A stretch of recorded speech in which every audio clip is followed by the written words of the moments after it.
Bienvenidas y bienvenidos a este ciclo de talleres de sensibilización sobre contenidos de ciencia de la computación en la escuela. El mundo cambia de forma vertiginosa y cada vez lo hace a una velocidad más acelerada. Las tecnologías digitales y computacionales tienen mucho que ver con esto. La escuela, en su rol de transmisor de la cultura, tiene que brindar herramientas para que podamos conocer, interpretar, cuestionar y modificar el mundo que los rodea. Y estos talleres tienen esa finalidad. Este ciclo cuenta con dos instancias. Por un lado tenemos este encuentro en el cual dos profesionales nos van a acercar disertaciones relacionadas con dispositivos computacionales por un lado y programación por el otro, intentando brindarnos preguntas y cuestiones para saber cómo es que debemos llevar estos contenidos a los diferentes niveles de la educación formal. Y por otro lado tenemos los talleres de sensibilización a los cuales ustedes pueden participar. Hay varias opciones también para educación inicial, educación primaria y educación secundaria y equipos de gestión. Ustedes pueden elegir los días y horarios en los cuales pueden participar. Este ciclo va a certificar 20 horas, ¿sí? Y para poder certificar estas 20 horas, ustedes tienen por un lado que participar de este encuentro y poder responder un cuestionario que va a haber al final de este encuentro relacionado con las dos disertaciones que van a escuchar, y luego participar también de un taller y responder la instancia de evaluación de este taller también por medio de un formulario. En esta primera instancia vamos a escuchar a la ingeniera Painé Pintos, que va a hablar sobre los dispositivos computacionales y va a centrar su mirada en ellos, pero desde diferentes ángulos, para que podamos conocerlos, diferenciarlos, identificarlos y a su vez generar herramientas para que ustedes, los docentes, puedan llevar al aula contenidos relacionados a los dispositivos computacionales con la intención de que puedan investigarlos, estudiarlos y también cuestionarlos. Bueno, la razón más obvia, la razón más evidente es que cuando observamos nuestro ambiente, cuando observamos nuestras acciones y nuestras tareas en este cotidiano, encontramos que esos dispositivos están entramados en esos modos de hacer. Nuestros trabajos, nuestras instancias de estudio, nuestras instancias de socialización, todas ellas suceden entre medio de esos dispositivos y a veces por esos dispositivos.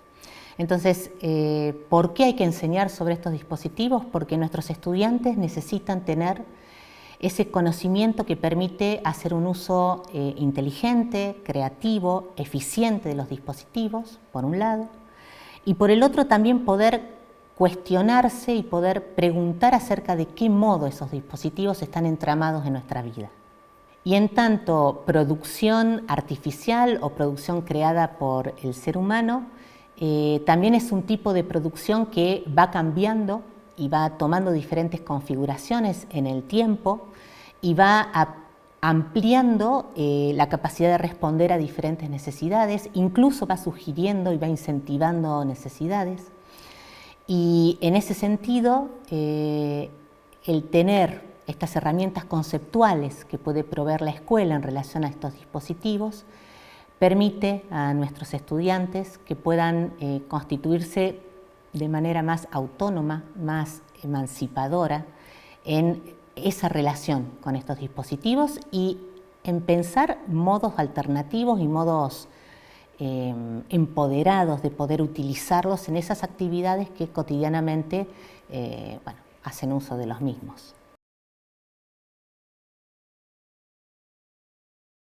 Bueno, es una pregunta complicada de responder en poco tiempo y porque además en relación a qué enseñar siempre hay que contemplar que en el marco de los documentos curriculares siempre está ahí la acción y la actividad del mismo docente que propone un recorte que significa la secuencia de contenidos que selecciona, que los sitúa en el contexto de su aula, de su institución. Por lo tanto, lo que yo podría acercar como aspectos respecto a qué enseñar son generales y y tienen que necesariamente ser luego pensados por el docente que va a estar en el aula, ¿no? Y que va a llevar estos contenidos al aula. La primera cuestión que a mí me parece importante tener presente para pensar el qué enseñar es no pensar el contenido como algo desarticulado y sí pensarlo en al menos dos ejes, el eje de la complejidad y en ese sentido también el eje de la progresión de lo que uno va proponiendo como el desarrollo de un contenido. Entonces, en relación a concretamente el tema de los dispositivos computacionales, uno puede pensar en esas progresiones que van a proponer diferentes complejidades en relación a qué es un dispositivo, a dónde se encuentra, qué características tiene. Entonces, por ejemplo, si yo tuviera que hacer un recorrido secuenciado de diferentes grados de complejidad en relación a este contenido, se podría partir en nivel inicial, que tiene, donde ahí la entrada, el eje, digamos, que agrupa todos los procesos de enseñanza, pero también todos los contenidos, es el ambiente. Poder reconocer en el ambiente esos dispositivos computacionales y poder, por ejemplo, entender que una computadora es un dispositivo computacional, que una tablet es un dispositivo computacional, que también lo es un celular, y que entonces cuando hablamos de ese concepto de dispositivos computacionales, en el ambiente se manifiesta con diferentes formatos, con diferentes tamaños, a veces incluso con diferentes materiales.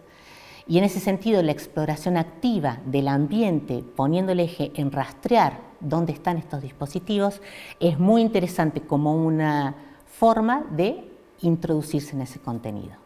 Otro aspecto también que se puede reconocer también en carácter exploratorio es comprender que esos dispositivos pueden hacer un conjunto de tareas y que esas tareas en relación a estos dispositivos se hacen a partir de otro, vamos a llamarle objeto, pero bueno, de otra entidad que son las aplicaciones y que son los programas, ¿no? Ese primer reconocimiento, esa primera exploración y esa primera distinción sin llegar a conceptualizaciones, pero sí poder descubrir que estos aparatos, estas computadoras, estas tablets tienen y contienen estas otras cosas que son las aplicaciones, ¿no? Eso como para poder hacer un primer nivel bien asociado a una cuestión exploratoria y descriptiva. En un segundo nivel, cuando podemos trabajar con procesos de abstracción o pudiendo agregar otros complementos u otras exploraciones más complejas, digamos, al concepto de dispositivo computacional, podemos entonces trabajar, por ejemplo, la cuestión de la estructura básica que tienen y que comparten todos estos dispositivos. Entonces, para un nivel primario se puede ir desarrollando y empezando por un reconocimiento y luego pudiendo abstraer o pudiendo conceptualizar, que todos esos dispositivos comparten con componentes que permiten el ingreso de una información o de datos, componentes que lo procesan y componentes que pueden mostrarlo, ¿no? Entonces, eso es un segundo nivel de complejidad y a su vez estamos y seguimos explorando el contenido del dispositivo computacional. En la misma línea de poder caracterizar la estructura básica que tiene un dispositivo computacional, se puede empezar a incorporar un conjunto de conceptos que le ponen nombre, digamos, que son más técnicos, pero que sí permiten apropiadamente referirnos a esas tareas que se van desarrollando dentro del dispositivo. Entonces ahí aparecen conceptos como el periférico, conceptos como los microprocesadores, conceptos como la CPU.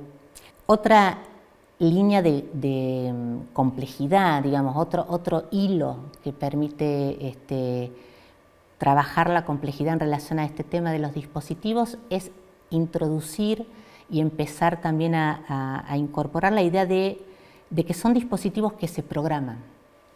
Esto es muy importante porque es una característica que hace que el mismo dispositivo pueda desarrollar un conjunto de tareas en el marco del procesamiento de los datos, pero un conjunto de tareas muy diversas, ¿no? que en la práctica y en el cotidiano son diversas, desde poder escribir y editar un texto hasta poder hacer un consumo de una película, de un audio, generar un audio, comunicarme, poder tomar una fotografía, digamos, son todas tareas que en la base se está trabajando con datos y el procesamiento de los datos, pero que se evidencian bastante diferentes en la práctica cotidiana.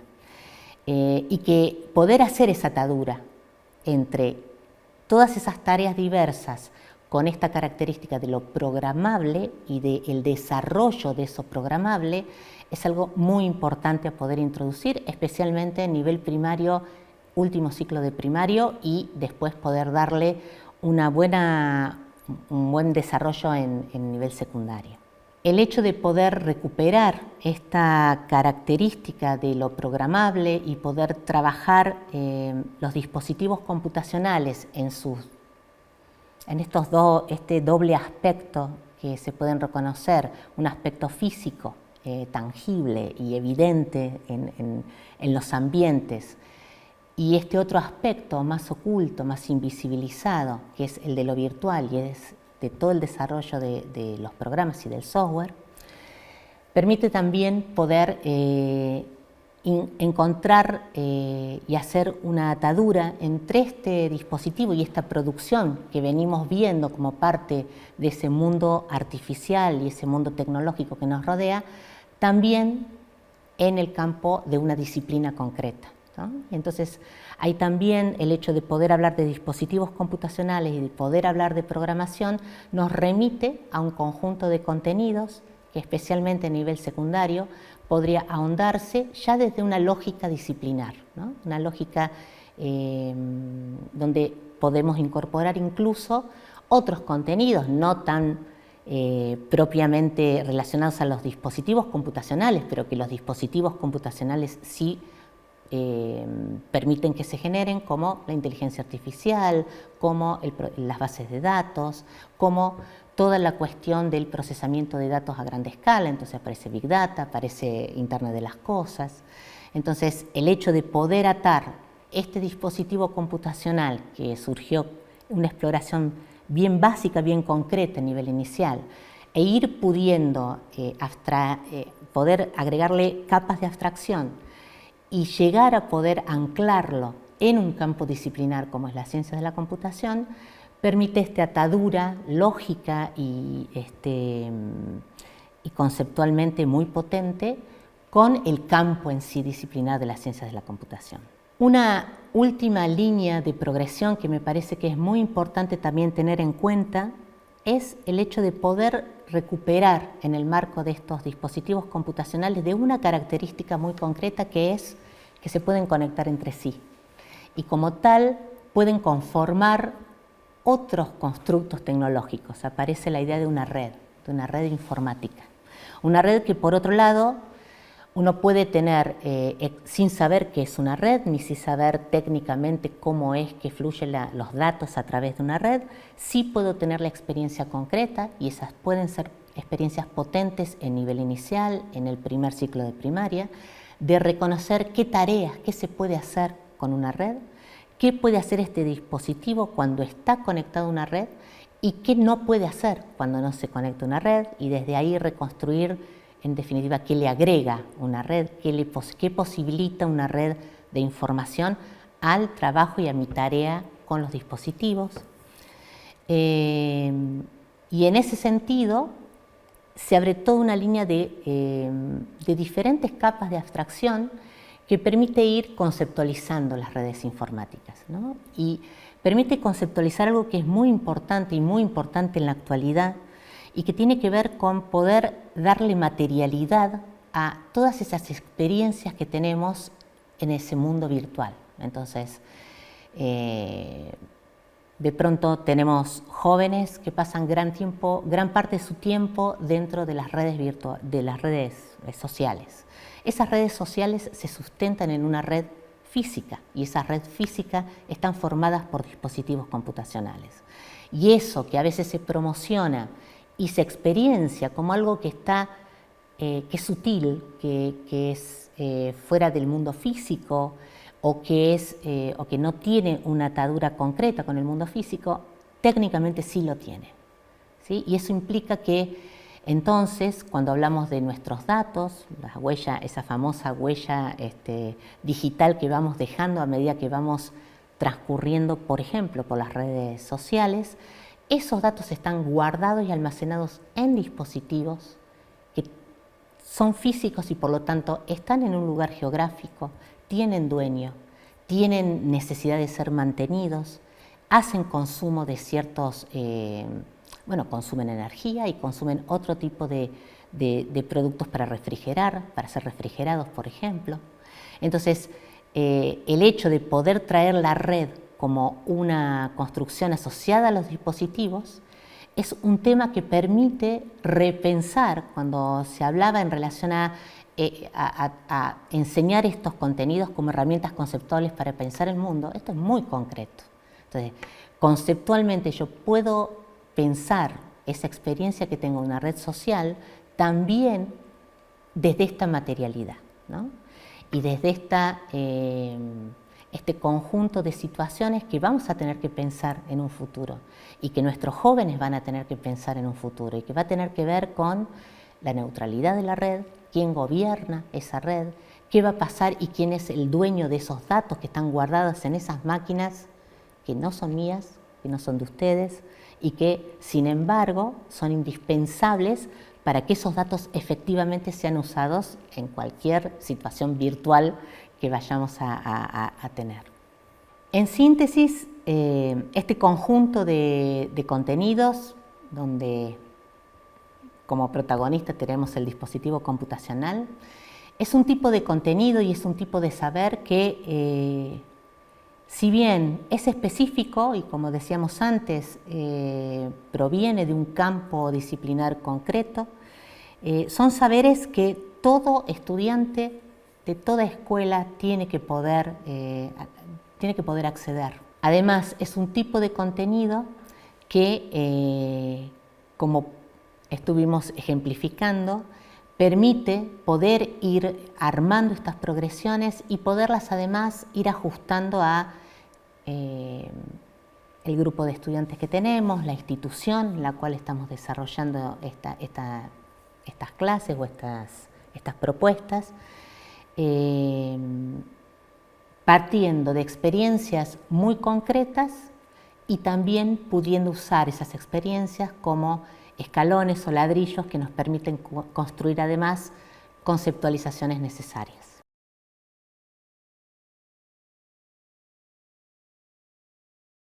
Bueno, en relación a cómo enseñar estos dispositivos y a los modos de aprender, a las diferentes estrategias didácticas para poder abordar este tema, hay también mucho para decir. Tal vez una primera distinción que es muy necesaria es que cuando hablamos de enseñar sobre los dispositivos computacionales, estamos hablando de tomarlos como el objeto de estudio y no tomarlos como una herramienta que nos va a permitir enseñar otros contenidos. Eso demarca el cómo, ¿no? Y de alguna forma también pone el énfasis en el tipo de contenido que efectivamente va a estar incorporado en esta estrategia de didáctica. Y no es menor porque va a proponer y va a desafiar de alguna manera a nuestros estudiantes a desarrollar una serie de actividades que tengan que ver con interactuar con ese dispositivo sin necesidad de hacerlo hacer algo, ¿sí? Sino tratando de entender cómo es, tratando de entender qué componentes tiene, tratando de entender cómo funciona, tratando de poder lo que se llama en el campo de la ciencia de la computación abrir la caja negra y entonces poder visibilizar aquello que por diseño está invisibilizado. Entonces esto propone y tracciona un conjunto de estrategias didácticas que tienen que ver con lo experimental, con lo experiencial, con el trabajo en proyectos, con el trabajo con el ensayo y el error, con la indagación, y que tiene que ver con poder, al advertir los modos de funcionamiento y al advertir además que hay algo que está haciendo funcionar a ese dispositivo, poder advertir que no hay neutralidad en cómo está constituido ese dispositivo, ¿sí? Que hay un conjunto de decisiones y hay un contexto particular en el cual ese dispositivo fue creado. Entonces, abrir la caja negra es una estrategia didáctica y además es un enfoque de cómo abordar este contenido.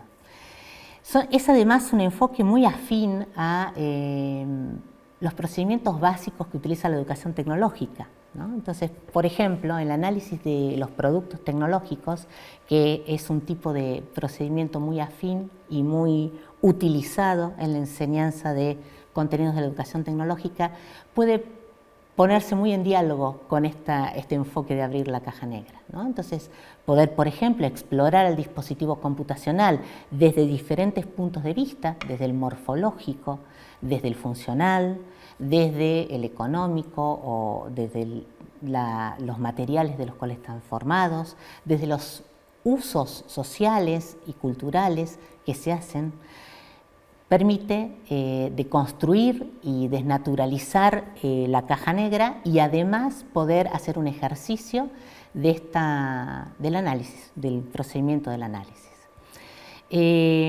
Otro tipo de conjunto u otro conjunto de estrategias didácticas que me parece que son muy afines para este tipo de contenidos son todas las que tienen que ver con el aula taller, todas las que pueden suceder en el escenario del aula taller.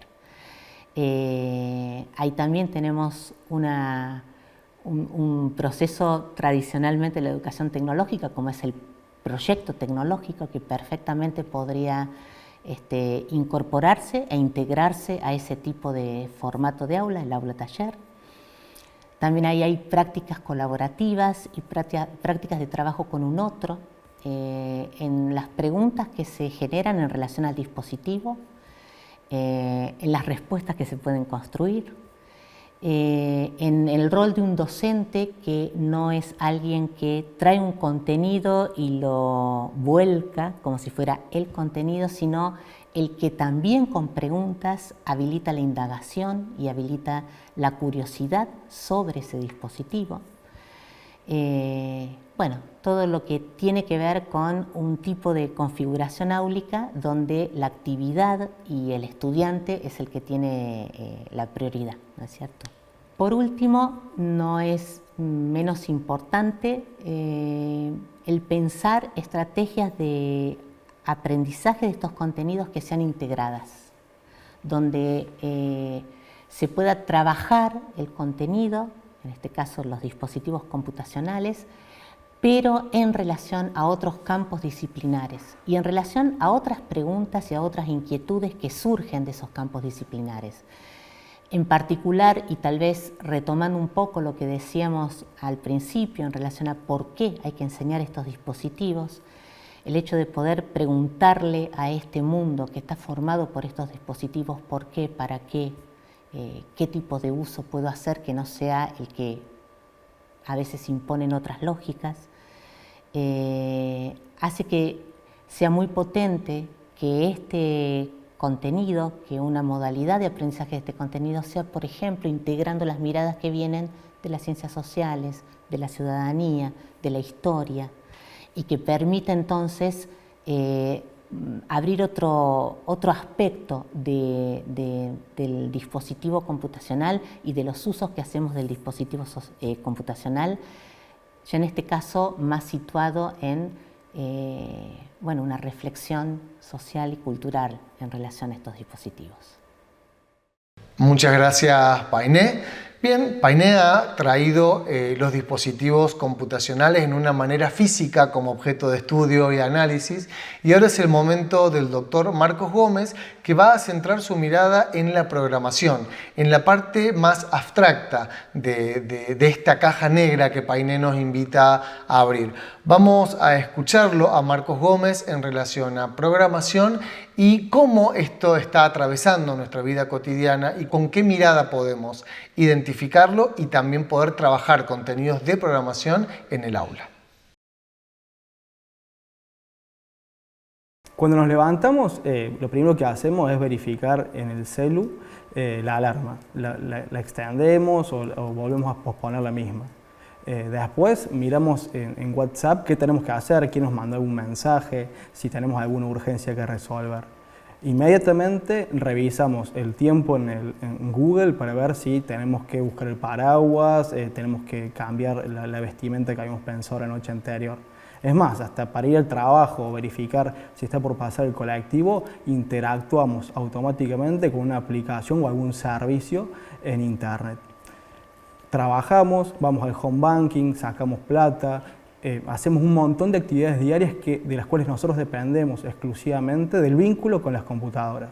Es más, muchas veces llegamos de noche cansados y le pedimos a Netflix, a YouTube o a cualquier sistema o servicio de streaming que nos recomienden qué ver, porque no tenemos muchas ganas de pensar qué queremos ver. De cierta forma, nuestra vida depende de las computadoras y en particular de diferentes programas o aplicaciones con las cuales interactuamos a diario, ya sea para resolver un problema laboral o para poder definir la agenda de nuestras actividades diarias. En ese sentido, estamos atravesados por computadoras y en particular por aplicaciones o programas que forman parte de nuestra vida. Y más aún los chicos, las chicas de las cuales somos docentes, están recontra atravesados por las compus. En el sentido de que muchas veces se dice que al haber nacido en la época de las computadoras, de las aplicaciones, de Internet, son nativos digitales. Y en ese sentido yo discrepo un poco con esa definición, porque para ser nativo no solamente hay que nacer en la época de las computadoras, programas y aplicaciones, sino también entender cómo funcionan. Sí somos usuarios, somos consumidores, somos constantemente consumidores de programas, sobre todo los chicos y las chicas de las cuales somos docentes. Entonces la pregunta es, ¿cómo hacemos para, además de ser un usuario, un consumidor de estas tecnologías, pasar a ser un usuario crítico que pueda tomar decisiones sabiendo particularmente cómo funcionan estos desarrollos? Y en particular los programas y las aplicaciones que utilizamos a diario, porque si no fuese por la programación como disciplina, sería muy difícil para nosotros como personas interactuar directamente con estos dispositivos computacionales. Por otro lado, una pregunta interesante es, ¿sabemos por qué WhatsApp es gratis? ¿Sabemos por qué Facebook es gratis? ¿Son gratis? Esas son las preguntas que nos podemos hacer. ¿Sabemos dónde están los datos que nosotros automáticamente hosteamos en la nube? ¿O qué es la nube en sí? ¿Está en el cielo? ¿Son computadoras? Tenemos un montón de preguntas vinculadas particularmente a dispositivos computacionales. Y de cierta forma, la programación y las ciencias de la computación son las responsables de dar respuesta a esas preguntas. La programación es un área de una disciplina mucho más amplia que son las ciencias de la computación. Y en particular, la ciencia de la computación están compuestas por inteligencia artificial, datos, redes, internet, arquitectura de computadoras y programación. Y al mismo tiempo, la programación es la que articula con cada una de las áreas anteriores. En todos lados hay un programador o programadora resolviendo algún problema computacional al momento de brindar alguno de estos servicios.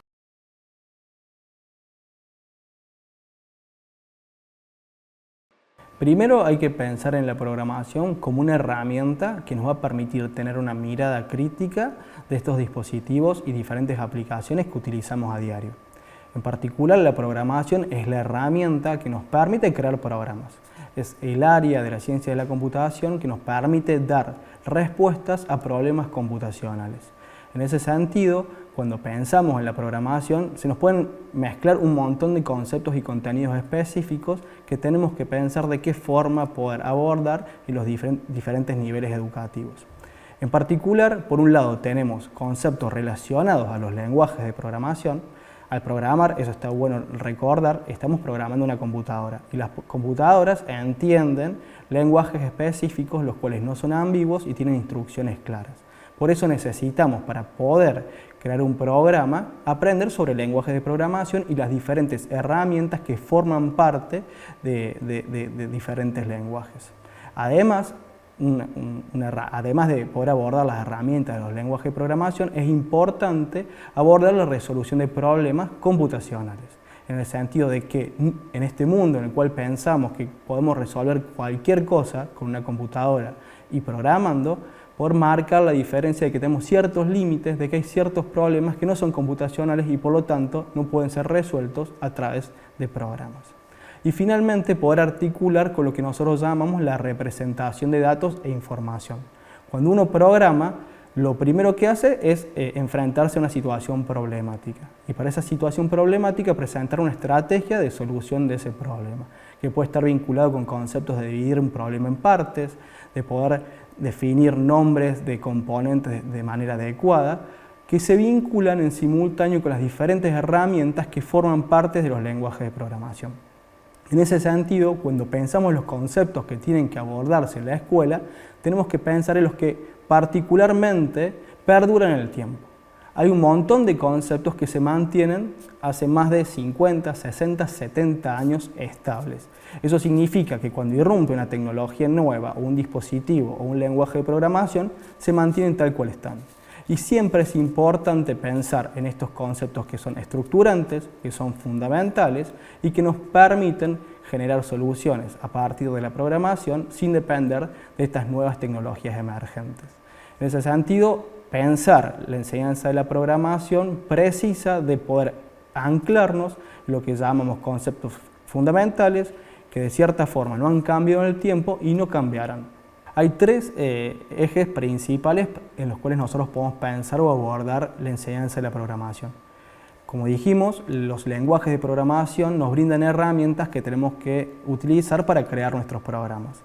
Pero para poder crear el programa, primero se nos tiene que presentar una situación problemática o un problema computacional. Muchas veces esos problemas computacionales precisan de ciertas técnicas para poder enfrentar o resolver, ya sea la división del problema en partes, ya sea el nombramiento de ciertos componentes principales, para permitirnos construir las soluciones esperadas. Y también estos problemas computacionales precisan de que nosotros podamos representar ciertos datos o información que forma parte de ese problema.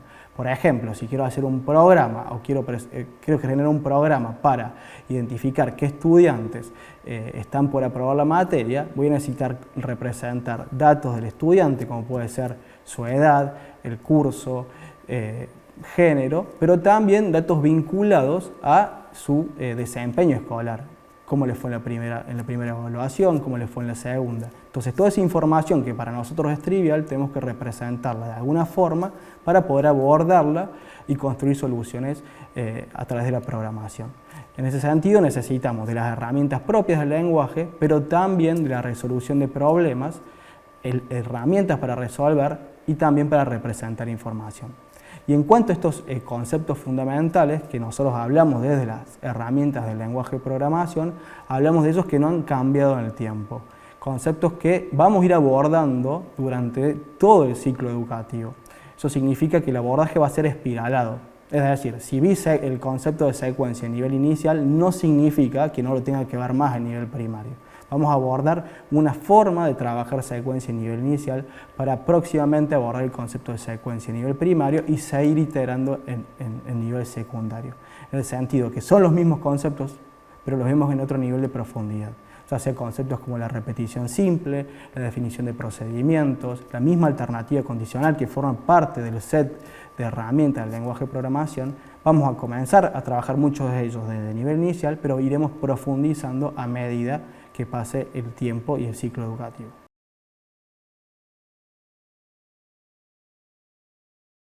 Para pensar la enseñanza de programación en las escuelas hay que tener en cuenta diferentes ejes de abordaje. Primero y principal, en los últimos años se han desarrollado diferentes entornos pensados para enseñar a programar. Digo en los últimos años, pero en realidad ya a finales de la década del 60, Papert diseñó este lenguaje de programación llamado Logo, o la Tortuguita, como a lo mejor lo conocimos todos, que fue pensado particularmente para enseñar a programar y fortalecer el pensamiento matemático en niños y niñas de nivel primario. Es más, ya en el año 74-75 tenemos la primera experiencia de chicas de nivel primario aprendiendo a programar con un entorno diseñado específicamente para enseñar a programar. Hoy, dado los avances y dado la importancia que se le ha dado en la programación en el sistema educativo, se han desarrollado muchos entornos pensados específicamente para enseñar a programar. Eso significa que no son el lenguaje, no es un lenguaje específico que se utiliza en la industria, sino que está pensado particularmente para ser abordado en la escuela. Y para poder elegir, eso es interesante, al tener tanta variedad de entornos, es interesante poder conocer ciertas características que nos permitan decidir qué entorno es mejor utilizar en diferentes niveles educativos. En ese sentido, podemos clasificarlos de diferentes maneras. Una clasificación interesante es la aplicación. Aquí llamamos aplicación a lo que puedo crear utilizando ese entorno específico de programación. Por ejemplo, la Tortuguita o Logo nos permitía hacer dibujos. Esos dibujos los generamos con secuencias de instrucciones o con un programa particular. Entonces, la aplicación de Logo era la creación de dibujos o poder dibujar.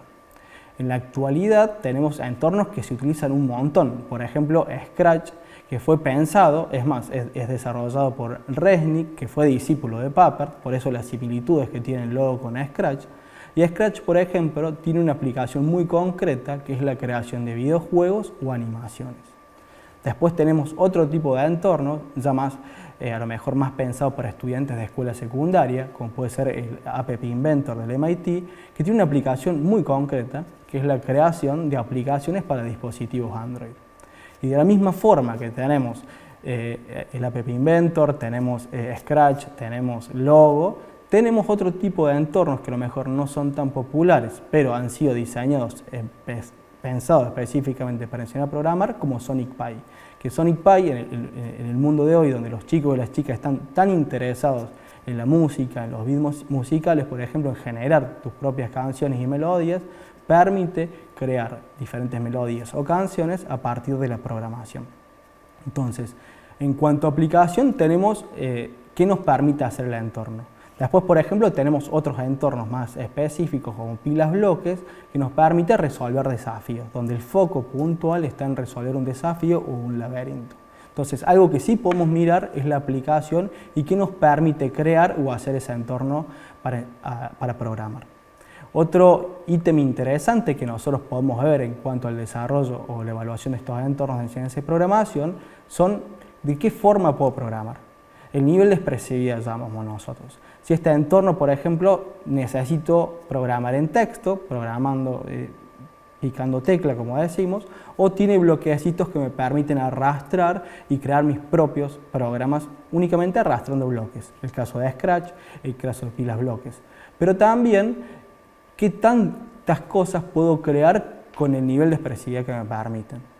Por ejemplo, en nivel inicial, para nivel inicial se utilizan lenguajes basados en bloques, pero icónicos. ¿Eso qué significa? Que tengo la imagen y esa imagen tiene un significado particular que me va a permitir crear un programa intentando resolver ciertos problemas puntuales, pensados específicamente para el nivel.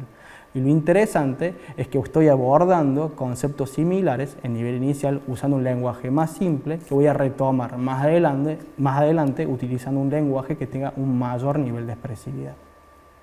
Otro ítem interesante para evaluar estos entornos de enseñanza y programación es el feedback que generan. Es decir, tenemos entornos cerrados o entornos abiertos. Los entornos abiertos me permiten a mí explorar libremente y crear diferentes tipos de programas para situaciones particulares, ya sea crear una animación o crear una aplicación. Los entornos cerrados son desafíos puntuales que tienen un conjunto de requisitos que tengo que cumplir para poder resolver el desafío de programación planteado. Y la diferencia puntual es que al ser un desafío definido, como docente ya tengo el set de actividades armadas que me permiten trabajar un concepto particular y como está definido de antemano, generar feedback específico con respecto a la solución del estudiante. Los entornos abiertos, a diferencia, tenemos que nosotros gestionar y crear las secuencias didácticas, aunque también podemos utilizar material didáctico existente, y la evaluación depende exclusivamente de nosotros, ya que el desafío planteado se basa en nuestra actividad y tenemos que verificar los diferentes programas de los estudiantes. Entonces, un eje importante es poder elegir un entorno de enseñanza de programación que pueda abordarse en el nivel o el grado que esté trabajando. Asimismo, para pensar la enseñanza de la programación o cómo enseñar a programar, es importante pensar el enfoque didáctico o el enfoque pedagógico. En ese sentido, en general, el aprendizaje por indagación o por exploración ha tenido muy buenos resultados. Lo que sí hay que ser muy cuidadoso. Cuando uno propone un desafío en el cual los estudiantes no tienen todavía la incorporación conceptual, porque el desafío es el que va a generar esa instancia de aprendizaje, uno tiene que estar pendiente de la frustración de las y los estudiantes. Entonces, poder pensar desafíos que los chicos exploren, que busquen las soluciones, es una buena forma de poder incorporar la enseñanza de la programación en las escuelas. También, obviamente, la necesidad de contar con material didáctico específico que nos brinde herramientas para pensar cómo abordar cada uno de estos contenidos o algunas de estas herramientas fundamentales durante el proceso educativo. Algo muy importante tener en cuenta y que recomiendo como docente y persona que viene trabajando en estos temas hace muchos años es en recuperar nuestras experiencias como docentes. Poder pensarnos en investigadores al momento de hacer estas implementaciones. Obviamente, a diferencia de hace 10, 12 años donde no contábamos con tantos materiales o entornos específicos, ahora sí tenemos mucho más materiales y entornos para poder abordar estos contenidos. Pero siempre es bueno ponernos en ese rol de docente que está pensando en la experiencia y después evalúa esa experiencia. Porque ese material va a ser muy rico para otros compañeros o compañeras que tengan las mismas situaciones problemáticas, pero también para poder generar futuras soluciones a problemas que puede estar teniendo la enseñanza de ciertos contenidos de programación. Porque hay que considerar que es una disciplina que es bastante joven comparada con la matemática, con la lengua, la literatura. Entonces, para mí siempre es una motivación pensarme en un docente que está probando nuevas herramientas, nuevas formas de incorporar conceptos y puede brindar algunas soluciones a otros compañeros. Además de contar con entornos para enseñar a programar, entornos específicos que precisan de dispositivos computacionales, ya que para programar necesitamos de una computadora, podemos contar con experiencias desenchufadas. En ese sentido, las experiencias desenchufadas son muy interesantes, sobre todo para nivel inicial y primer ciclo de primaria. ¿Por qué? Porque los chicos abordan conceptos importantes de la programación, como la secuencia, comandos primitivos, la repetición simple, con un lenguaje icónico, en los cuales ellos pueden programar utilizando cuadrículas, grandes cuadrículas de papel, y simular que uno de sus compañeros o compañeras, por ejemplo, es un robot o un autómata. Entonces, esas actividades desenchufadas pueden ser un gran motivador para trabajar conceptos de programación en nivel inicial. Es más, en esta provincia, en Córdoba, hace más de 10 años se realizaron las primeras experiencias desenchufadas donde niños de nivel inicial de sala de 3, sala de 4 y sala de 5 aprendían a programar utilizando herramientas desenchufadas. Lo interesante es poder hacer la transición, obviamente, a programar un dispositivo para que ellos puedan ver que ese mismo lenguaje que usaron de forma desenchufada, que esos mismos conceptos que usaron de forma desenchufada son los que son necesarios para programar cualquier dispositivo computacional. Lo único que cambia es el lenguaje específico de programación, la forma en escribir o arrastrar los bloques, pero los conceptos fundamentales son los mismos. Y a manera de cierre, pensando en lo que dijimos al principio, por qué está bueno pensar la enseñanza de la programación, al principio dijimos que hoy en día los chicos y las chicas son usuarios consumidores. Poder saber cómo funcionan estos dispositivos y entender el rol que tiene la programación en nuestra vida, en el uso de las diferentes aplicaciones o programas, los pone en un rol de usuario crítico. Puedo decidir, puedo saber cómo funciona y anticiparme a posibles errores o funcionamientos no esperados. Retomando la primera pregunta de por qué es importante enseñar a programar, teniendo en cuenta que nuestros estudiantes de por sí son usuarios de tecnología, vamos a dar el primer paso para que se transformen en usuarios críticos. En ese sentido, que sepan que un programa es una construcción realizada por personas, le va a permitir cuestionar se cayó el sistema.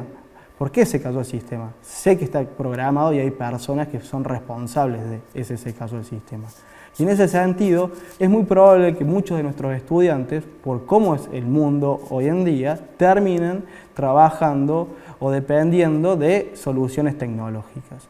Entonces, al momento de transformarse en creadores de tecnología, si nosotros logramos en el sistema educativo que estos contenidos se trabajen, vamos a poder hacer la transición de usuarios críticos, a finalmente creadores de tecnología críticos.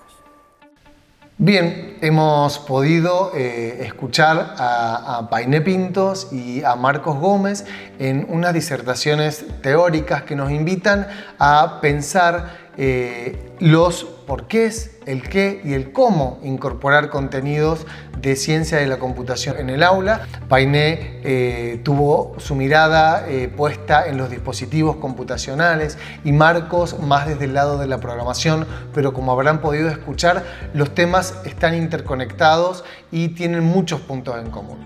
La idea es que ustedes ahora puedan transitar los talleres de sensibilización donde podrán ver también los cómo y tener herramientas para poder llevar estos contenidos al aula y obviamente diferenciando por educación inicial, educación primaria y educación secundaria. Los diferentes talleres están pensados para destinatarios totalmente diferentes y son talleres que les van a permitir a ustedes poder poner en juego algunos contenidos de ciencia de la computación en el aula, poniendo un poco de acción a esto que nos comentaba Painé y Marcos.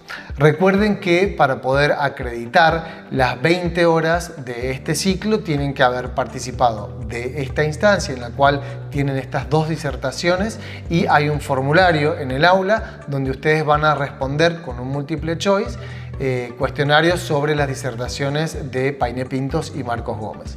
Luego también tienen que participar de los talleres de sensibilización y responder también un cuestionario que van a estar al finalizar estos talleres. Luego que termina todo este ciclo a fines de noviembre, se va a hacer la certificación de los docentes que hayan participado de estas dos instancias. Esperemos que puedan realmente poner en práctica lo que van a vivir en los talleres y teniendo esta mirada que nos han brindado estos disertantes para poder enriquecer el aula con propuestas de ciencia de la computación y brindarle herramientas a los estudiantes, como les decíamos y como hablaban los disertantes, para poder conocer el mundo en el que habitamos, pero no solamente conocerlo y no solamente ser usuarios de la tecnología, sino poder ser también creadores y generar una mirada crítica sobre la tecnología. Muchísimas gracias por acompañarnos y nos estamos viendo próximamente. Gracias.